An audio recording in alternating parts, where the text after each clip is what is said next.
Shout out to Dylan Does Basketball, man. He said, how the greatest NBA franchise became the worst. Chicago Bulls. Let's watch it. Let's watch this thing, man. NBA championship, and it's their second three-peat. I would hate to be a Bulls fan today.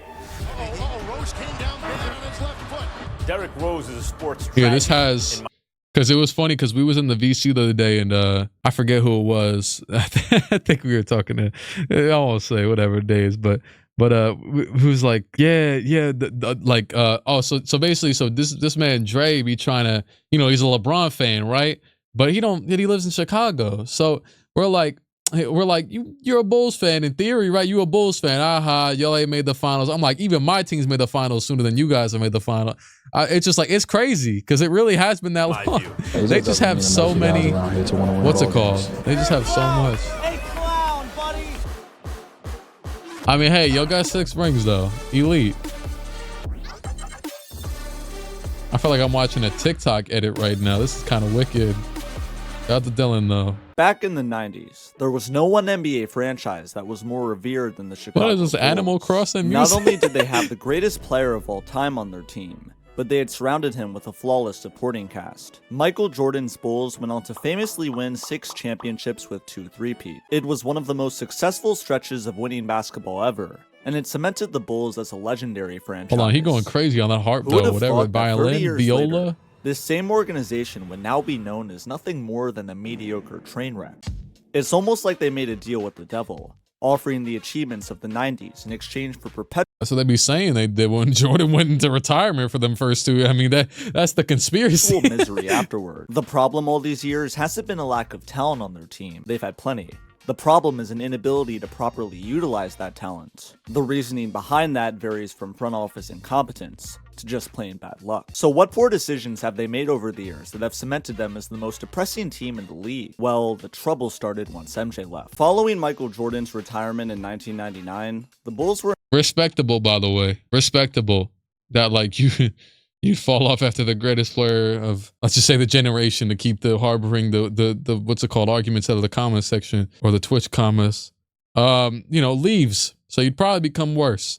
But then it's that, they didn't figure it out because they had Elton Brand, and now I'm talking too much because I'm gonna let him left in a talk. tough position. In just a few months, Chicago went from a feared dynasty to a team with a bunch of nobody. From 1999 till 2008, the Bulls had the second worst record combined out of any team in the league. It all stemmed from horrible decision-making with a bit of misfortune. Jerry. Whether it was prematurely trading players who would evolve into stars when they left the Bulls. Yeah, so they had traded Elton Brand to draft Eddie Curry and Tyson Chandler together, 2 centers. Neither one panned out for them specifically. And then they traded Elton Brand for that opportunity. They traded Ron Artest, I think, in 99. I didn't even know Brad Miller was an all-star. Damn. Jamal Crawford was an all-star? When was Jamal Crawford an all-star? Am I tweaking? Damn, wait, that's good for him, though. I didn't know he made an all-star team if he did. All-star game. He was never voted to an all-star team. It says it right here. Okay. Yeah, sure. Or being hit with an unlucky tragedy when a motorcycle accident tragically ended the playing career of their second overall pick. Oh, yeah, right. Or even skipping out on Kobe Bryant because they didn't want to trade Luol Deng. Good for him for making a media career, though. The mid-2000s was the Bulls' specialty. However, this temporary string of mediocrity would be put to an abrupt end during the spring of 2008. The 33-win Bulls, with a 1.7% chance of getting the top pick, shockingly won the lottery. Hometown kid Derrick Rose was selected, ushering in a new era of Chicago Bulls basketball. Not only did the roster change, but the front office did too. The infamous pairing of John Paxson as vice president of basketball operations and Gar Forman as general manager was put together just 1 year later in 2009. Often referred to as Garpax by Bulls fans, these two are remembered infamously as the men that destroyed the Bulls. Sure, nowadays they may be known as the idiots that let Jimmy Butler go, or Paxson as the unprofessional fool who put his head coach in a chokehold in 2010. I mean, are they idiots for letting Jimmy go? I feel like they... Oh, damn. How old was Jimmy when they let him go? They let him go in 2017. That's 6 years ago. He's like 34 now, 33. So he was like 27 or 28, right? By math serving itself. So, I mean, not to say, and Jimmy wasn't an instant star either. It took a second. I think he went MIP in like 2013 or 2014, maybe even 2015. I know Paul George won it 1 year, McCollum won it 1 year, and then he won it 1 year in some order, that variation. But he wasn't a star for very long in Chicago, but it's also that they weren't good at, they had just lost Joakim and Rose. They didn't have anything around him. You know what I'm saying? Like they weren't going, they would have had to, it probably would have happened inevitably. And I think they got a decent return for what the time served. They got Levine, who they still have now, who I'm not going to say is Jimmy Butler, but it's not like he's not good. You know what I'm saying? Like he's a multi-time all-star, I believe at this point. And then the injuries have hit him a few times though. As of right now, I mean, I think arguably the only, Lonzo's injury has screwed them up today, as of today, the modern era. They went through the little rebuild. Levine got better as they went through the rebuild. He got healthier and all that. And marketing didn't pan out for them specifically or whatever, for whatever reason that was. Then he went to Cavs, became a small forward, went to the Jazz, became an all-star. What wasn't that? What did they even get out of the marketing thing? Were they just, I think they were getting rid of him because he was a free agent. But before all the assault, terrible was that contracts, the next and bad year? trade, the Bulls were putting together an impressive team. They took full advantage of Derrick Rose's talent, surrounding him with a strong supporting cast in his first few years. Players like Joakim Noah, Luol Deng, Taj Gibson, and Carlos Boozer were all useful pieces that the Bulls scouted well in drafts or traded for. Their hiring of Tom Thibodeau in the summer of 2010 was a fantastic move too. I think the Bulls, like a lot of teams, it's just that they got unlucky. Like it just happens. Like we do this NBA thing where, and it's fine, you know what I'm saying? NBA basketball is supposed to be fun and we joke around and things of that nature, but we do this thing where we like make fun of fans of teams and criticize teams so crazy, when in reality, the teams didn't do anything wrong, or at least an abundance wrong that should have overridden their good decisions. And then it's something like injuries that, you know what I'm saying, really smokes it like this. Like they were doing pretty good. If he was 22, 23 years old or whatever, he really started getting injured every single second of his life. And so if he would have never got injured as he did, like if he stood, you know, healthy as Westbrook or whatever, he would have still been around when Westbrook was winning MVP. And the Bulls would have still been around. They drafted Jimmy with the 30th pick. He had still become who he was, irregardless of Rose, and kind of blossomed into that. And then I think there was even talks about how him and Rose didn't work together and all that stuff. And it's like, I mean, yeah, sure, but like I don't. Thibs would go on to become a huge success and hard work. Tough defensive mentality. It was a lot more stuff.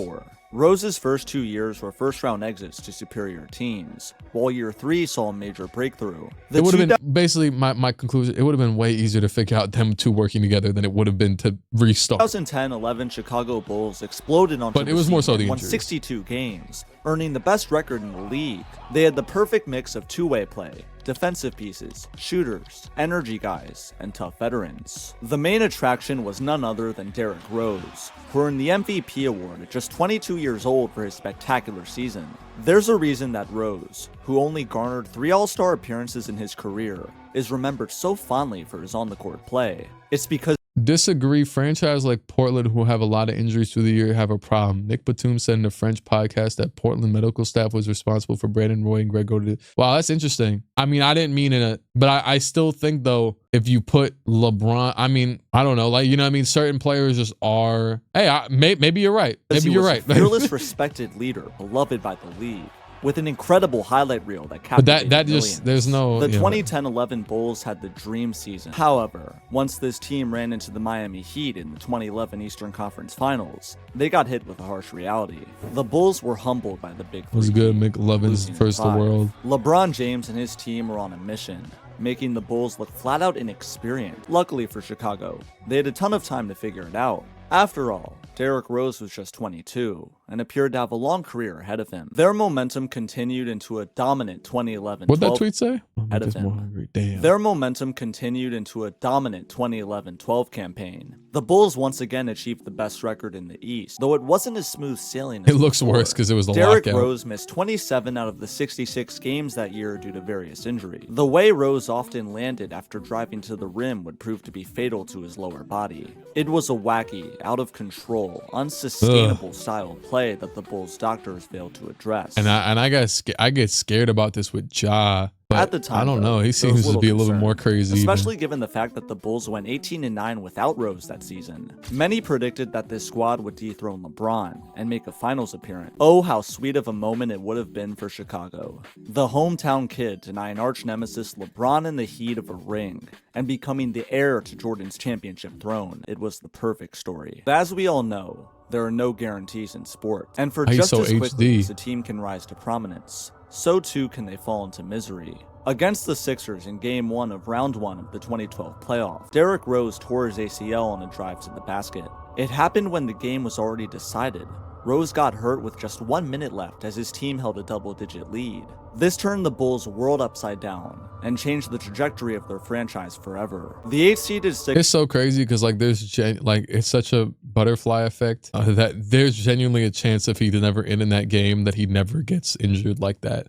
You know what I mean? Like, it's not saying that, you know, you seem like, oh, Derrick Rose, he already was injury prone, but like, I mean, that sort of freak injury with that much fatigue on your body through a whole game and then you're still playing with a minute left, there's a chance it doesn't, you know, there's a chance it does too, though. Took advantage of injuries to Rose and Joakim Noah, beating them in 6. In the matter of seconds, the Bulls went from having one of the brightest futures in the league to pure uncertainty. And for Derrick Rose, his seemingly surefire Hall of Fame career would soon be shrouded in what-ifs. But fans didn't know this at the time. Sure, D-Rose may have been out indefinitely, but the Bulls roster was still promising.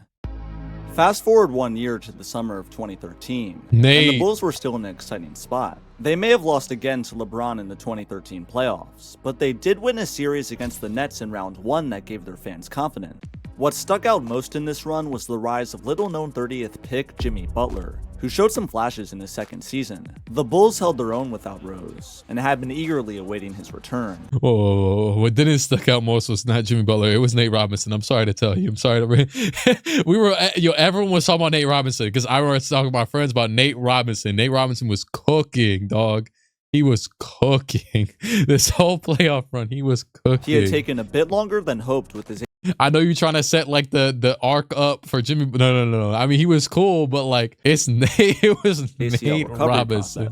But with him on the court, the team was seen as a strong contender in the East. Few expected Rose to actually be damaged long-term from his injury. If anything, a strong comeback was seen as certain. But just 10 then he played 10 games, got hurt, right? 14 season. Yep. All of the he hit a game winner over us. Rose would be back were destroyed in an instant. About a month into his triumphant return, Rose suffered a torn meniscus that ended his season. Not only did this kill the Bulls' championship hope, but it was an even bigger blow to Rose's career. The floodgates of lower body injuries had now been opened. People avoided him in fantasy drafts like the plague. Is crazy. For the next few years, Rose would endure one of the most devastating stretches of injuries among any star ever. At this point, an uncomfortable thought began creeping into the minds of Bulls fans. Derrick Rose's future as a superstar was in jeopardy. What'd that Reddit comment say? Damn. Nah, Dylan went in the bag for that one. Damn. And creeping into the minds of Bulls fans. Derrick Rose's future as a superstar was in jeopardy. The team managed to stay afloat without him, but got quickly dispatched by the Wizards in round 1 of the 2014 playoff. Injuries hadn't just afflicted Rose, but Joakim Noah too. In the 2014 offseason, Noah would undergo left knee surgery. He was coming off That's one of the most beautiful in life. That's one of the most like insanely crazy things when you see something that predicted the future or predicted the exact opposite on like Twitter or anything, and it's something, you know what I'm saying? It's like the craziest thing in the world. Winning Defensive Player of the Year, but this surgery would be the end of his prime. Outside of horrible injury, what the Bulls saw during early 2014 was that Jimmy Butler wasn't just some flash in the pan. This kid was a legit starter, with such a hard work ethic that the idea of him evolving. Yo, unless they, I'm sorry to cut the video, but unless they removed Cam Thomas from the starting lineup, why are we still doing this, dog? Because they didn't remove him today, right? Because I know he's been starting the whole season. Why are you in here talking about, did he not start today? Yeah, he started 40 minutes played. Like, why are people still doing this like fight for Cam Thomas riots when he's starting? He's playing 40 minutes. He's playing. He just scored 45. What do you think he did it in 12 minutes off the bench? Into a star wasn't so far out of reach. Unlike Rose, Butler was a loudmouth. He held himself to a certain standard that he felt was best for winning. And if other people didn't share that same mentality, he'd have an issue with. One of the people he had problems with was coach Tom Thibodeau. Thibs and Butler often butted heads about his role in the offense. Not to mention, Thibs' voice in the locker room was starting to ring hollow. Hold on. When Tom Thibodeau tries to speak, he felt like he was being phased out of the offense, especially when the 2-point guard attack of Kirk Heinrich and DJ Augustine was on the floor. About his role in the offense. Not to mention, Thibs' voice in the locker room was starting to ring hollow. In the summer of 2014, many storylines were building. Rose and Noah's health, Butler's rise to stardom, and Thibs' possible firing. The following 2014-15 season would prove to be the year where all of these issues would reach their climax. They went all in the summer of 2014. They traded Jusuf Nurkic and Gary Harris. I'm liking the background music right now. That's what I'm liking. For exciting young shooter and 10th pick. And it's subtle too. A horrible move in retrospect, but an intriguing one at the time. You put the Among Us noise, dog. Yeah, shout out to Doug, man. But an intriguing one at the time. Wait, they trade for 16th and 19th picks in the 2014 draft. For exciting young shooter and 10th pick Doug McDermott. 19th picks in the team. They traded Jusuf Nurkic and Gary Harris, the 16th and 19th picks in the 2014 draft. For exciting young shooter and I mean, like, that's one of them trades just happens, you know what I'm saying? Like 10th pick Doug like, you know what I'm saying? Like, it's not a horrible move in retrospect. retrospect, but an intriguing one at the time. In free agency, they brought in veteran big Pau Gasol for an offensive punch. In the regular season, the team won 50 games and earned the 3rd seed. Butler's stock jumped during this time, while Rose's and Noah's continued to decline. Did the stream restart? Bro, I hate this app, man. The roster was solid, with a nice balance of shooting, defensive toughness, and depth. They weren't a perfect group by any means. It just gave me a whole new notification on my phone. What's good? What's good, All man? they How had to y'all do doing, was get man? past LeBron. If they did, a finals appearance was highly achievable. We Get past chilling. LeBron, huh?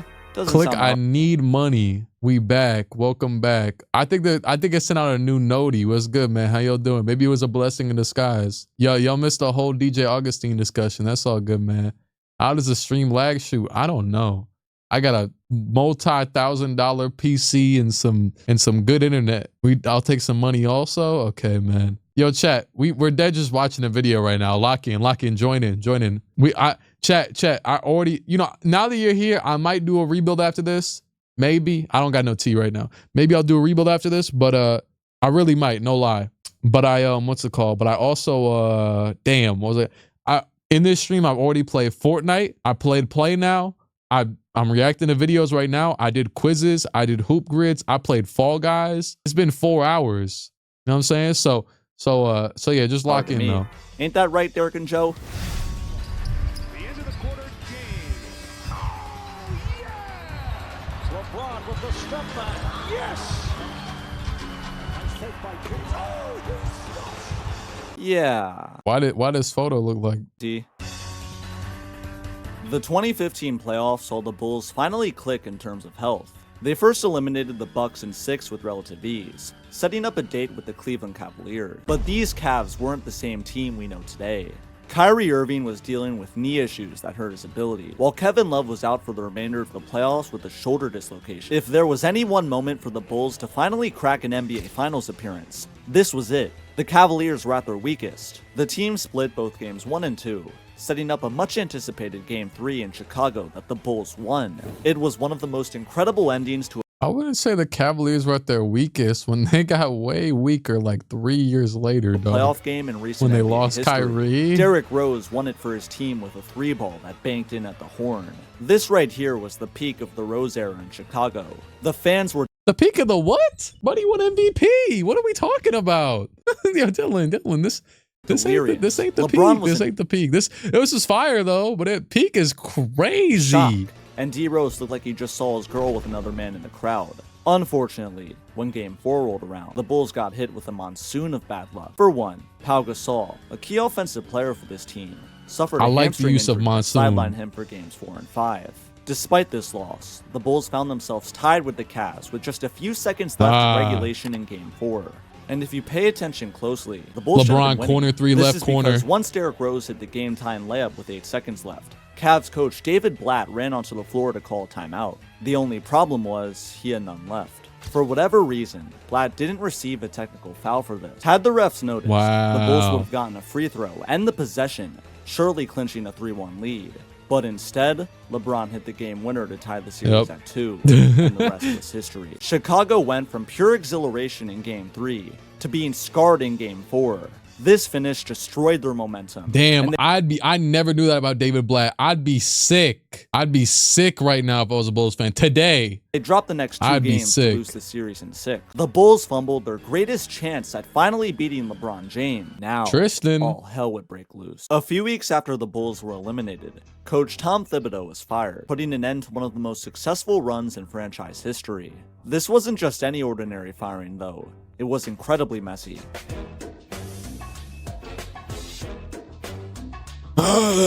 For the year and a half before this, Thibs and the Bulls front office had constant disagreements over his coaching old style. bastard with Gar that Forman raspy and John voice. Paxson hated Thibs' pattern of placing his players under heavy minutes and felt he should have played the young guys more. What is this? The Incredibles music in the back. Minded their own business. He had an excellent tenure in Chicago, I respect it. going 255 at 139 over 5 years. But the Bulls management wasn't impressed. In fact, in their press release following the dismissal, they said he had some. Derrick Rose missed 210 games during that stretch. That is so crazy to think about. Some success? Really? Labeling the 4th best record from 2010 to 2015 and a conference finals appearance as some success is wildly disrespectful. On top of this, when he was fired, the Bulls had security escort him out of the building like he was some criminal. In a public press release following the dismissal, team owner Jerry Reinsdorf said that the firing was a way to stay true to the organization's culture. It's funny, because the organization's quote-unquote culture before Thibs and the Is that the same dude that was owning them in like 20 years earlier? Thank you, Real False. Was that the same dude? 2000s was a complete train wreck. Listen, Thibs wasn't perfect, but he was undoubtedly considered a top coach in the league. Is he still the owner now? Ending his tenure like this was extremely damn. And because when they do that Last Dance stuff, they act like everybody swooped out the way the second all that stuff ended. You know what I mean? Shadowing of what was to come with this poorly run franchise. The Bulls were in love with Iowa State coach Fred Hoiberg and hired him a few days after Thibs' firing. Not only was he a poor coach in the NBA, but the Bulls were so infatuated with him that they valued him over their star player. The Bulls were so infatuated. It's the wrong way. You put the sign the wrong way. How you not know, Dylan? These are great videos, but how did you not put the sign the right way? With him that they valued him. He over just said their star player. He just said they valued Hoiberg over their star players, and you talking about no, he didn't. More on this later. Once the 2015-16 season rolled around, the Bulls declined significantly. Jimmy Butler became far and away the best player on the team, while Derrick Rose failed to reach all-star form. At this point, many believed that the MVP Rose of the past was simply finished due to. You point to the less than. Yeah. Oh, maybe you're talking to Buddy. Never mind. Joakim Noah declined immensely, losing his starting position and eventually suffering a season-ending shoulder injury. The heroes of the 2010-11 Bulls were starting to fade away, which casted a spotlight on the new star. Butler was now on a max contract for the team, and with this clout came some drama. Butler called out Fred Hoiberg various times for his coaching style. He felt like the team should have been coached harder, and believed Hoiberg was far too laid back. As for his teammates, Butler reportedly didn't respect Rose's or Noah's. My guy, Anthony Ruggieri, and I know your government, because Buddy's been around watching for years, man. Appreciate his mindset was that if you're one of the best players on the team, you should lead by example with hard work. Noah often had heated disagreements with Butler surrounding that. Rose felt like Butler was isolating himself from the team, pointing to the fact that Jimmy dressed in different parts of the locker room before and after games away from his teammates for whatever reason. Butler, once the 15th man on the roster, now called the shots, and that was a new uncomfortable power structure for Rose and Noah. In the now called just hit him with the negative thing with like Martin Lee. Good God. Rose and Noah. In the end, the 2015-16 season was a disaster for the Bulls. They missed the playoffs, sending shockwaves of fear through the organization. Big changes were needed, and it started by getting rid of the two most beloved players of the generation. The team first started off by trading Derrick Rose to the Knicks one day before. This is when everything happened. This is when everything started, dog. They traded him to the Knicks, and I started Knicks Clique, man. That's when I got the name. That's when everything started, man. I always loved this move. I'll never care. Got rid of him in one season. Couldn't hit a 3-point highlight. Sorry, you said low light. I thought highlight. Couldn't hit a 3-point shot. Draft. It marked the end of an 8-year tenure. Good time. One that had the potential to go down as legendary, but ended up being highlighted by misery. Fittingly, they let Rose's partner in crime, Joakim Noah, walked to New York as well in free agency. Now this One we would didn't need to think that do. this was a signal it was Jimmy's team. But no, the Bulls eagerly shopped him around in the trade market. They ended up bringing him back because the packages weren't enticing enough. A few weeks later, they signed two old heads, Dwayne Wade and Rajon Rondo, to overpaid contract. I say old heads because 1, they were old, and 2, Gar Forman said before this that the Bulls were trying to get more young and athletic following the pick of Denzel Valentine in the 2016 draft. You gotta respect just Ryan for no That's what it say. He said this, dog. He said we trying to get younger because we just got young Denzel on the team. reason. That man. In the oh-so-intelligent minds of the front office, this was their strongest attempt at building around Jimmy Butler. If he couldn't make it work, then that was all the evidence they needed that they should trade him. Unsurprisingly, a team that's Man, D-Wade got hurt. They won a few games with Rondo in the playoffs. We're looking at Jeremy Grant right now, dog. And Paul Zipser. best players are Jimmy, a 35-year-old Wade. It's probably Mirotic. Hold on. It's Unsurprisingly, probably Mirotic back there. You can see the beard a little bit under Jimmy. And then you see a that team white that's arm. best players are Jimmy, a That loose 35-year-old arm Wade, sleeve. Rondo, and Robin Lopez wouldn't go that far. They won 41 games and lost in round 1 to the Celtics as the 8th seed. This season was riddled They won with 2 horrible games, drama though. from every And corner Wade of was the hurt, locker room. I think. Butler and Wade banded together as besties and constantly called out everyone for their poor work ethic and effort, often in Be a star in your role. And guess what? Guess where this got post-game him? Miami. interviews. Rondo used Instagram to fire back at them, saying that his vets back in his Boston days Vets would never go to the media. Vets didn't pick and choose where they wanted to bring it. He posted like a picture of the Celtics' old big three accompanying the tag. Yo, I don't remember this, dog.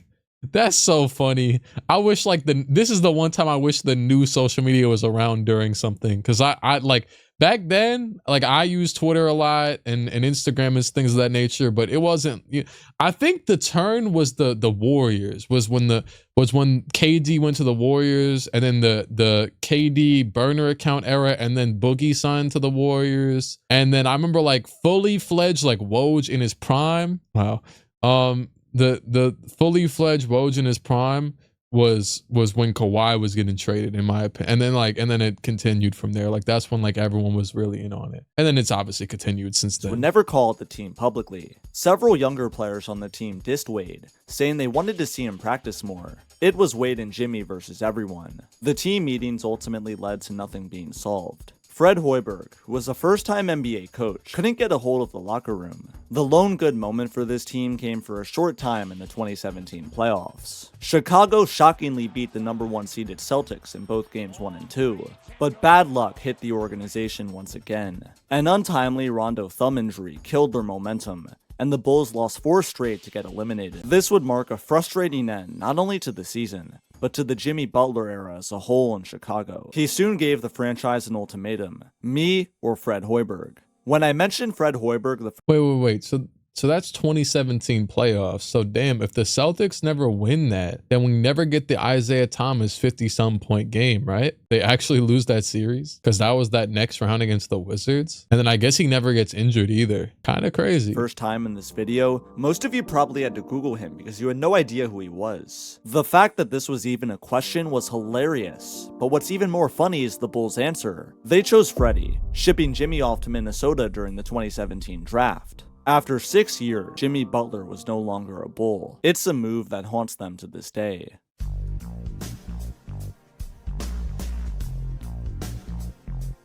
Outside of Chicago, Butler has gone on to make multiple incredible he is finals goated. runs and has transformed himself into a superstar and future Hall of Famer.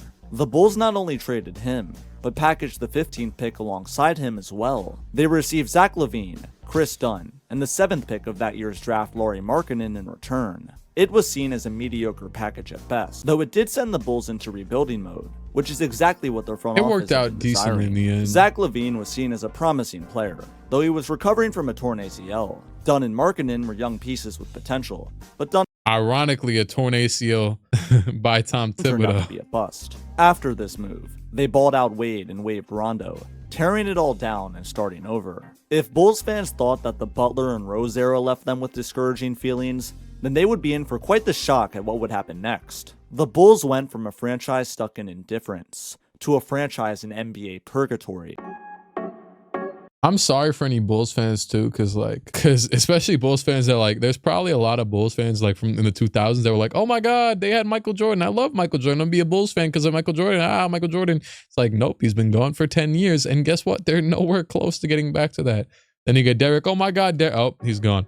A culture was being built in Chicago, but it wasn't a good one. It was one like, for example, for me, I ain't joined the Knicks with no hope. I was just like, oh, I'm in New York. The front office disrespecting but them, they actually, it was some dumb, it was one that had fights brainless one kids like, yo. Another. It was one that traded Jordan. a star player because he valued work ethic over anything else. And soon enough, it would deteriorate into a losing culture where the team wouldn't achieve the playoffs for 4 straight hopeless seasons. Why did the losing extend for so long? The answer lies in incompetence. First, let's go over the list of all the positives with this team from 2017 to 2021. Zach LaVine. Alright, now that we got that out of the way, what were the negatives? Following Fred Hoiberg, I don't know, you remember those like 2 weeks of what's his name? What was his name? It wasn't Derek Walton. It was that dude that played like Derrick Rose for like 2 weeks. Unsurprising firing in December 2018. Jim Boylan, often referred to as Egghead or Clown by Bulls fans. Walt Lemon, yeah. To get you an understanding of this guy, just a few days after he was brought in, the Bulls suffered a 56-point loss. He was called one of the worst coaches he said in NBA Jeremy history. Lin. I should ban you. Year and a half in charge. His offensive schemes what is were the horrible. context? The players had no respect for him. He made 0 in-game adjustments. He was notoriously terrible with his use of timeouts. And man, were some of the things he said just flat out dumb. Bulls fans were kicking in. You know what's funny? I think the Knicks we kept on losing them for some reason. We had some classics during this time though. I remember there was one game we had like a bunch of OT games and things of that nature against like Levine and Markkanen in that era. And then there was the Porzingis versus Markkanen thing.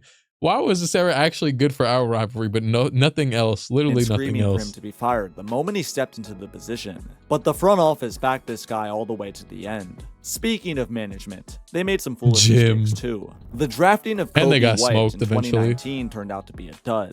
They traded for Otto Porter in early 2019, an injury-prone role player who was making upwards of $27 million a year. Wait, we're not just gonna talk about that. They didn't play Jabari because he didn't want to play defense. He was actually playing good. He doesn't fit defense, so he can't play him. I think it was low-key just a ploy to I don't think he was playing winning basketball either, but he just wanted to tank more.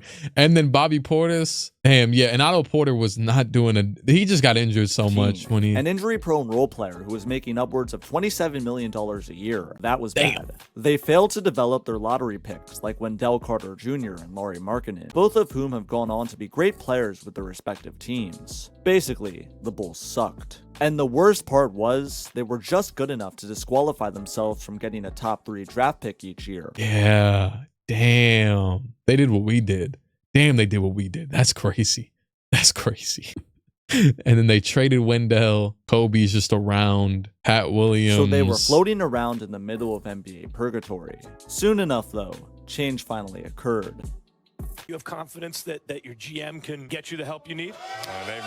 They might speak differently, man, but I'm with the team, man. I gotta put the team first. They're terrible, man. I gotta put the team first, but it's just the situation we're in right now.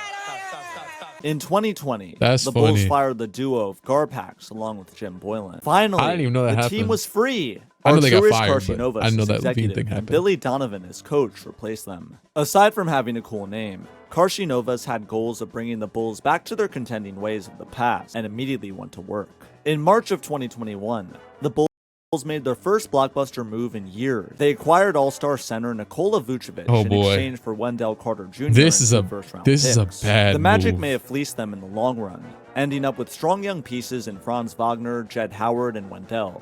But hey, the rebuild was over, and the Bulls were shooting for the stars. The 2021 offseason saw them take this idea to the next level, bringing in a plethora of exciting players. They used their cap space to sign Lonzo Ball, DeMar DeRozan, and Alex Caruso, along with drafting Steele's second-round pick Ayo Dosunmu. In just a few months, the Bulls revitalized their franchise. DeMar DeRozan was an all-star and elite wing. Lonzo Ball was a young, exciting point guard with incredible playmaking and defense, all things that the team really needed. Caruso and Dosunmu were defensive guards that brought energy. Lost in all of this excitement was the Bulls trading Lauri Markkanen to Cleveland for Derrick Jones Jr. and a protected first-round pick. Markkanen would go on to become an all-star in Utah 2 years later, while Chicago was left with a role player. Still, the Bulls had built an exciting core of talent in the matter of months. They had shooters, playmakers, defenders, and most importantly, the hopes for them were modest initially, but once the Don't put no 2021-22 reverb season dog started, sound in they this blew video. those What a expectations pass. out of the water. The Bulls shocked their fans, jumping out as a top Eastern Conference team immediately. I think DeRozan hit a one-footed something fadeaway from like right here where like not where Torrey Craig is, but like the mid-range over RJ for a game winner in like November of 2021. The basketball was so much fun. They Their were games good. were filled with countless fast break dunks and flashy dime. Gone were the days of egghead and Garpax. The Bulls were exciting again. Damn. This stretch of elite That's play continued from disrespectful. October to Me January, personally, Gar, where they or held my the other number dude, 1 Jim seed in Boylan. the East for as long as 3 weeks straight. But right DeRozan was fun this season. I bet there's some fire DeRozan highlights from this as season. the thrill for this team reached their peak, another wave of bad luck would strike them. The one thing that has haunted this franchise for years reared its ugly head once again. In mid-January of 2022, starting point guard Lonzo Ball started missing games due to knee soreness. He was soon diagnosed with a bone bruise and meniscus tear that ended his regular season. If this was just any ordinary season-ending injury, it wouldn't be of much note. But in reality, this injury destroyed Lonzo Ball's career. Zoe would end up going through 3 surgeries all to try and fix this issue, and would miss the next 2 seasons as a result. It feels like Zoe was the 2012 heart all and over soul again. of the Damn. team, and the biggest reason why they were the number 1 seed to begin with. Him being out was when the trouble began. Well, whoa. I mean, I rock with Lonzo heavy, but I think we're overvaluing cog to he was a cog within the system, and he's very valuable, and I think he was a huge reason and a key reason. We're not gonna act like DeRozan wasn't averaging 30 points. Like, come on now. We're not gonna, I don't think they're number 1 without DeMar DeRozan more than anybody right there. The fun started to decrease, while the problems started to increase. A lowlight that they quickly became mocked for was the fact that they struggled immensely against contenders. No, for sure. And it's not. I know you're saying like we don't have a true. Someone said we don't have a true point guard, and then someone said Lonzo was like their 3rd best guy. I agree with both of those things, but I don't think that. I think they're all similar in value to the actual team. What's good, man? What's good, Jay Strong? No. Yeah, he was very important.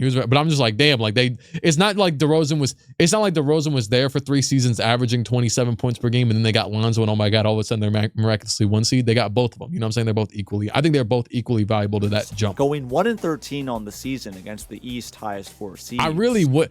I wish we could have seen them in the playoffs. Man, I know we've seen DeRozan on a 1 seed, top 3 seed on his team multiple times. We also didn't see him with that plus a second star as good in scoring as Levine was, because he had Lowry, who's more of a true point guard, giving you like 16 and 8 type of thing or whatever, 18 and 8. And then you had so that was what DeRozan was used to. So we had Levine, and then obviously Lonzo too. Lonzo was up to the greatest point he had been in his entire career with both consistency and just overall just actual dog. I'm sorry. Yeah, I gotta say it. Because Lonzo kind of really just lacked dog for a lot of his years. He didn't have, he was a terrible finisher around the rim. He lost his touch in his shooting. He was still a good defender and became even a better defender in the NBA, I want to say, than he was previous, or at least it was highlighted more. Yeah, no, he was at his best. And then Levine obviously was just continued to be himself.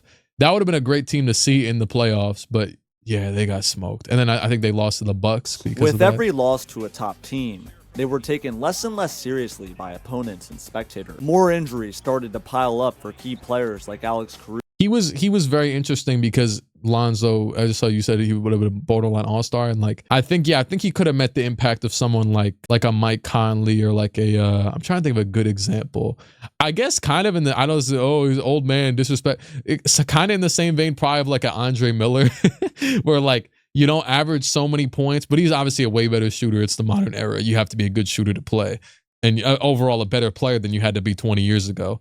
But yeah, he kind of Pat Bev. Now you're disrespectful. He could have got there in a few years. Yeah, it's possible. It's not like he was at his peak. He was like 24, 23, something like that. Russo and Zach LaVine on top of this. After reaching a 39-21 record in late February, they ended the season losing 15 out of. Have you ever seen some? I know Lonzo technically fits this now, but Bulls Zach LaVine undergoes knee surgery, expected to make full recovery. Have they ever done this and said expected to not recover? 39-21 record in late February. They ended the season losing 15 out of their last 22 games. They may have achieved the playoffs. I think the reason why I say that Lonzo, and I know, you know what I'm saying, people like to be excited and wish he was back and yada yada, but I think the reason why I can't say he would have been an all-star is because he doesn't really have any rim pressure. He doesn't get to the basket.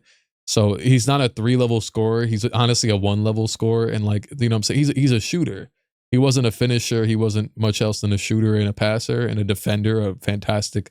He was an orchestrator. He was like, you know, first time since 2017, but it ended rather forgettably in a round 1 loss to the Bucks. In an instant, all of the hope and excitement this team had surrounding them was sucked out of the air in tragic fashion. Now, 1 year later, it seems like this core of players is permanently ruined. The Lonzo injury is the biggest reason why. When a car loses its engine, that's a calm jacket, function. though. Outside of him, their big three is looking more like a mid-3. Vucevic, LaVine, and DeMar simply don't work together. They don't play defense, there's no one to play make, and none of them are a top 15 player. Having that as your Jalen Johnson doing it to you. Coaching from Billy Donovan is a recipe for disaster. This variation of the Bulls will go down as yet another failed attempt at a championship contender, soon to be placed in the same conversations as the Derrick Rose and Jimmy Butler. I think the thing that I'm thankful for with the Knicks right now in comparison to this Bull thing, I remember there was a lot of talk about us wanting to sign DeRozan, and then we actually signed Evan Fournier trash self. Not to as much money though, to be fair. I think DeRozan got a lot more, if I'm not mistaken.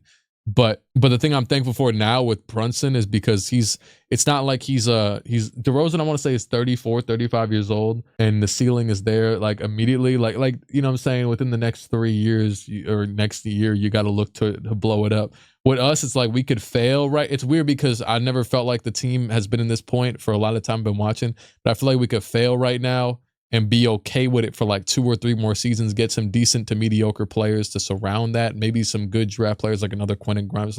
This team, it's like you have to do it now because DeRozan's inevitably going to fall off within the next 3 years, more than likely, because he's like 34 years old. So yeah, So and what's crazy is, you said being patient paid off for the Knicks. What's crazy is they were targeting Brunson for like a year and a half before he became, to be fair, his dad's our assistant coach, but I don't know, like what they were, honestly, they did a really good job on that, I guess. Not everything went right for this franchise over the last 11 years. Tons of unluckiness. They might trade at the deadline, honestly. At the same time though, many of their problems are self-inflicted. When looking at all of the talented players who came through the organization in the grand scheme of things since 2010, you'd expect way more than a combined 1 Eastern Conference Finals appearance. But that's all they got. Time and time again, they let talent slip out of their fingertips. Their scouting was mediocre. In only one draft between 2012 and 2016 did they pick up a useful player. Everyone else was a bust. They failed to hire effective coaching, and the only guy they did hire that proved to be worthwhile was humiliated on his way out. Did you see the Knicks offer for Embiid? Where do you see that at? Because no, but if I didn't see it, it's probably not from a valuable source. I don't know. It's no wonder that the Chicago Bulls. I don't really be having a lot of notifications on these days, I'll be honest with you. Like I think I turn off no, I think I have Woj on still, but I turn off Shams. Shams be tweeting out all of his stuff that he does too much. I'm like, dog, I do not care. I'm not trying to listen to you. What's it called? This, that, or the other. I'll be turning off a lot of stuff like that. In the league nowadays. It's just all part of the Shaq put it on his IG story. Deal in which they sold their soul for Michael Jordan. It's gonna be some. You probably got sacked, buddy. I'm gonna be honest with you. Hey, shout out to Dylan. This is another great video, man. Let me see what the hell you're talking about. Shaq, Shaquille O'Neal Instagram story. Was it today? It ain't even on his story. I it ain't enough for me to see. Yeah. Well, hey, because people be playing me in this. Oh, by the way, I changed the Click Clips channel name to Click This. Why? Because it sounds funny. But people be playing me. Oh, you don't credit. Dog, I respect these people. Shout out to Dylan Does Basketball made this video. You know what I'm saying? I'm not subscribed to them because this is my my burner channel. But I'm saying, yeah. Damn, that was a long video.